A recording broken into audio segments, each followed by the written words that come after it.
And today I wanted to talk to everybody about quitting and persistence and keeping on going. And I'm going to share a story with you that I think is really important and that exemplifies this whole entire lessons here. And it's actually from the book called Think and Grow Rich. And it's a fantastic story. And I think that you need to hear it because, well, I'm going to read it to you. It's called 3 Feet from Gold. And I'm going to read it off my computer, okay? I'm going to talk about this. An uncle of R.U. Darby was caught by gold fever in the gold rush days and went west to dig and grow rich. He never had heard that more gold had been mined from the human brain than has ever been taken from the earth. He staked his claim and went to work with a pick and a shovel. The going was hard at first, but his lust for gold was definite. After weeks of labor, he was rewarded by the discovery of the shining ore. He needed machinery to bring the ore to the surface. Quietly, he covered up the mine, retraced his footsteps to his home in Williamsburg, Maryland, and told his relatives and a few neighbors of the strike. They got money together for the needed machinery and had it shipped. The uncle and Darby went back to the work in the mine. The first car of ore was mined and shipped to the smelter. The returns proved that they had one of the richest mines in Colorado. A few more cars of that ore would clear the debts. Then would come in the big killing of profits. Down went the drills. Up went the hopes of Darby and the uncle. Then something happened. The vein of gold ore disappeared. They had come to the end of the rainbow, and the pot of gold was no longer there.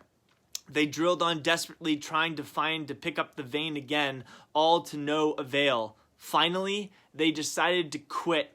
They sold the machinery to a junkman for a few $100s and took the train back home. Some junkmen are dumb, but not this one. He called in a mining engineer to look at the mine and do a little calculating. The engineer advised that the project had failed because the owners were not familiar with fault lines. His calculations showed that the vein would be just 3 feet from where the Darbys had stopped drilling. That is exactly where it was found. The junkman took millions of dollars in ore from the mine because he knew enough to seek expert counsel before giving up.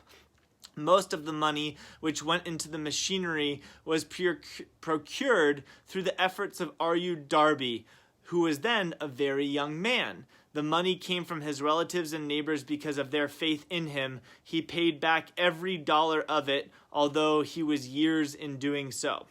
Long afterward, Mr. Darby recouped his loss many times over when he made the discovery that desire can be transmuted into gold. The discovery came after he went into business of selling life insurance. The Darby guy is the guy who failed and sold all of his machinery and did not mine the gold, just so you know. Remembering that he had lost his fortune because he stopped 3 feet from gold, Darby profited from the experience in which his chosen work by the simple method of saying to himself, I stopped 3 feet from gold, but I will never stop because people say no when I ask them to buy from me.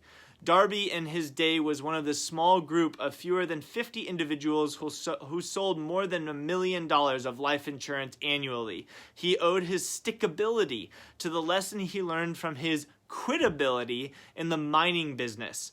Before success comes in anyone's life, that individual is sure to meet with much temporary defeat and perhaps some failure. When defeat overtakes a person, the easiest and most logical thing to do is quit. That is exactly what the majority of people do.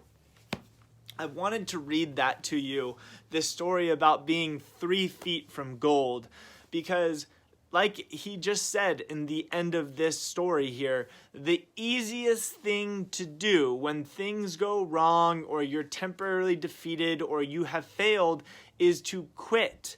But if you remember, right, that you could be 3 feet away from gold and striking it rich in whatever that you are doing, that keeps your persistence going. And often at times, success just comes down to you persisting over a long period of time.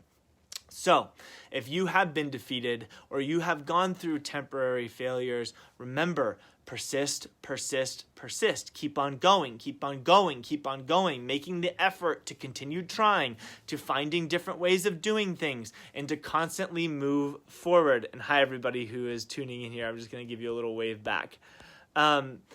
This is one of the biggest and greatest characteristics that you can develop is persistence. And I can understand a lot of people who have gone through a lot of things that they haven't persisted, or they've quit, or they've pulled off the road. In fact, I was just talking to a wonderful client about this exact same message here that I paraphrased in ways but asked for permission to share today, which is getting back to it and persisting and finding a way to make life work for you rather than putting on the victim mindset of everything is not happening for me, life sucks, I can't do anything, right?